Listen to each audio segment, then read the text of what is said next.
বিদ্যুৎ, জ্বালানি ও খনিজ সম্পদ উপদেষ্টা মোহাম্মদ ফাজুল কবির খান নিজ মন্ত্রণালয়ের সভাকক্ষে সংবাদ সম্মেলন করছেন। আমরা যুক্ত হচ্ছি সেখানে। যেটুক প্রকল্প হবে আপনি শেষ করেন, দরকার হলে আমি আরেকটা প্রকল্প নেব, কিন্তু ওই যে একটা প্রকল্প বছরের পর বছর যুগের পর যুগ ধরে টানবে, এটা হবে না। জি হ্যাঁ, প্রথম টেন্ডারটা কবে হবে এবং টেন্ডার ক্লোজ কত দিনের মধ্যে করতে পারবেন? এইটা আপনি যদি 50টার কথা বলে থাকে, 50টার মধ্যে আমাদের 19টার কথা বললাম যে আমরা টেন্ডারবো। এটা টেন্ডার ডকুমেন্ট আমার রেডি করা আছে। তো এটার বিষয়ে আমাদের একজন প্রকিউরমেন্ট বিশেষজ্ঞ একটা কারণে নিয়োগ করা ছিল, সেই প্রকিউরমেন্ট বিশেষজ্ঞ স্যারের কাছে রিপোর্ট জমা দিয়েছে। আশা করছি স্যার দ্রুত আমাদের সিদ্ধান্ত দেবে।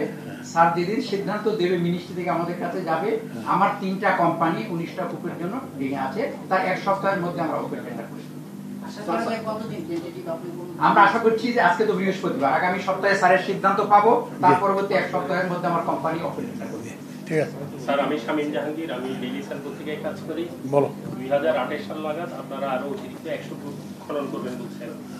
এর মাঝে লোকাল গ্যাস থেকে কত পার্সেন্ট আসবে আর ইনপুট ডিপেন্ডেন্সি কত পার্সেন্ট গ্যাস থেকে সাপ্লাই দেওয়ার সম্ভব? এটা তো এখন বলা মুশকিল, কারণ ওখানে কত গ্যাস পাবো সেটা তো এখন তো জানা যাবে না। তবে একটা প্রাথমিক একটা এস্টিমেট আছে যে আমাদের প্রত্যাশা হচ্ছে যে আমাদের এই কূপগুলো খনন করার ফলে কত রিজার্ভ বাড়বে সেটা আমরা একসময় আপনাদেরকে জানাই দেবো। আরেকটু কাজ করতে সাধারণত রাজনৈতিক সরকারগুলো যেটা করে জনগণকে আশ্বস্ত করার জন্য আমাদের গ্যাসের মজুদ, জ্বালানির মজুদ কি পরিমাণ আছে একটা ডিক্লেয়ার করে। এটা যেমন গত বছর হরিপুরে তেল পেয়েছি আমরা, গ্যাস পেয়েছি, একটা বিশাল আমরা একটা আনন্দপূর্ণভাবে এটা পালন করলাম। আমরা তো মনে করছিলাম যে হয়তো আমরা উপকূলের সদস্য হয়ে যাবো, তেল এখানে আসতেছে আমাদের।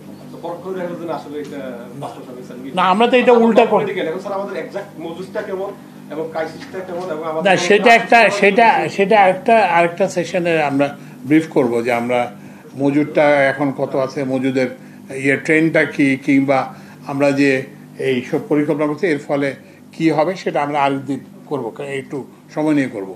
কিন্তু একটা জিনিস মনে রাখবেন যে যেটা আমরা করব না, আমরা উল্টাটাই করছি।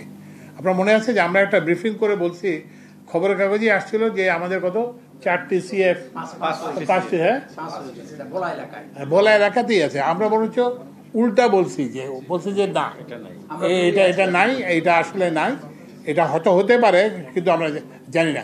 তো ওই জন্য একটা এই অন্তর্বর্তী সরকার থেকে এটা আপনারা কোনো সময় পাবেন না যে আমরা একটা ওই যে একটা আশ্বাস কিংবা একটা ভুল তথ্য দিয়ে মানুষকে আশ্বস্ত করবো, তাই না।